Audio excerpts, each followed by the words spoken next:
വാൾമുനക്കണ്ണിലെ മാരിവില്ലേ കട്ടെടുക്കാനെൻ കൈതരിച്ചു. തൊട്ടപ്പോൾ മഴവില്ല് തീൻമഴയായി, ആ മഴ ആദ്യാനുരാഗമായി.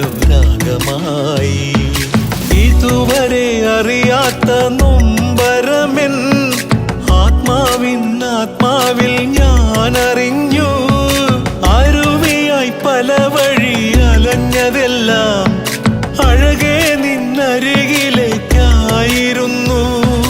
വാൾമുനക്കണ്ണിലെ മാരിവില്ലേ കട്ടെടുക്കാനെൻ കൈതരിച്ചു.